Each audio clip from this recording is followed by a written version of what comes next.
share some experiences in these sessions. And I would like to introduce myself. Okay. I'm come from Indonesia. I hope everyone know where Indonesia is. Okay, and then actually my background is not related with the journal management. I'm come from medical faculty. I'm medical doctors and specialized in immunologists and also researchers, active researchers in immunology. So it's totally new things for me to manage journals actually. Since last year, our rector appointed me as a director of research, research downstreaming and also community engagement. So in our directorate, we have to manage several journals in our institutions. And we have almost 100 journals in our institutions in UNPAD, and they have their own challenges. So it's very tough, and even it makes me headaches, I would like to say. Okay. Today I'm wearing a batiks here. I think I don't know whether you know or know with these clothes. This is the intangible cultural heritage. I mean, the UNESCO acknowledged this as an heritage.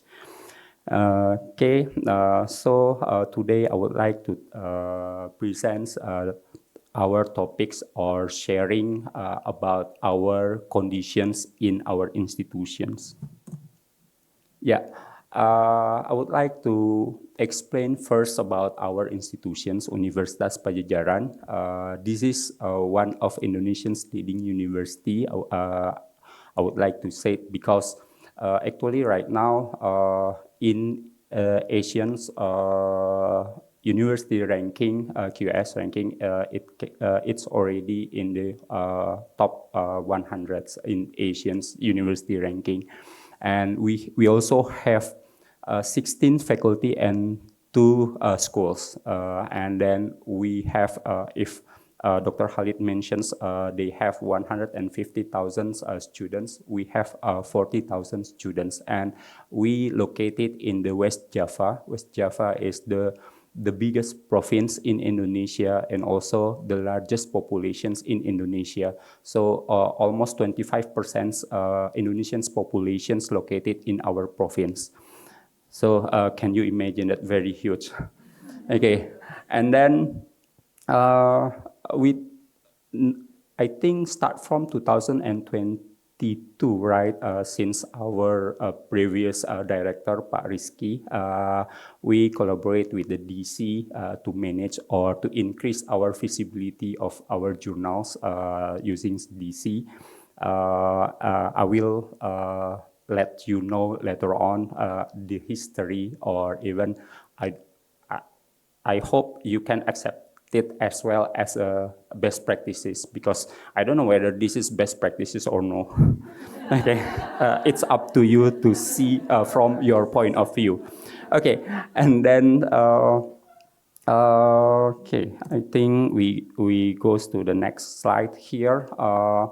So same with the other university, we use the open sources publishing systems, but not DC. I think some of you know the free ones, but I don't want to tell because I'm not represent of that company. Okay, unless they paid for me lah. Sorry.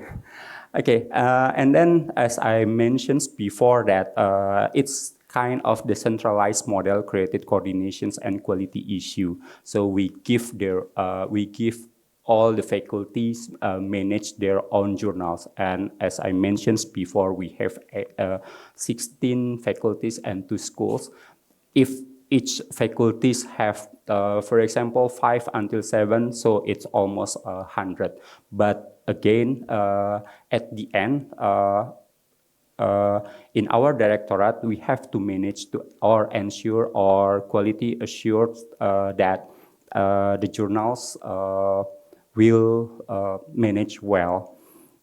And then that's why I asked Dr. Khalid how they manage the journals, especially for the editors, because we know that the editorial work was time consuming and sometimes it showed inconsistency. I mean, as a lecturer, if it's almost close to the exam months, for example, they are very busy. So, and then they said that we don't have time to manage journals, so on and so forth. Even if the lecturers itself is an active researchers, sometimes if at the end of the years, they have to make a report of their own research grant. So they also leave their work as an editor. So that's such conditions in our institutions. And then it will affect UNPAD reputations and the journal quality. So that's some background for us to shifting or to find the strategic that very suitable with our conditions.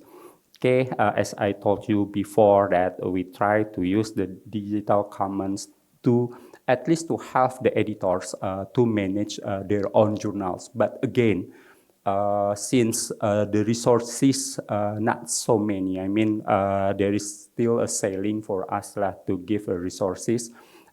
We try to find out which journal is suitable after we give a chance using these platforms, I mean the digital commons. So even when we already provide the resources, sometimes they hesitate to using these platforms optimally. So that's why I also discussed with the DC team here. We also want to say thank you very much for DC team here, very helpful. But sometimes again, the problems comes from our side. As you know that most of us sometimes don't want to change their habits, right? If they're already comfort with the previous models, sometimes it's very difficult to encourage them to move forward to become a better persons or better organization. So in this case, it's very tough. I will tell what we did later on. Yeah, this is two main digital commons that we use. First is what we call is a Gopita, and then the other is a journal itself to increase the accessibility. Okay, for the Gopita itself, manage governance and technical functions. Some journals that exist in our institutions and the journal accessibility to enhance this discoverability and open access of each journal. Until right now, at least we have 3 journals which already migrate from old platforms into new platforms.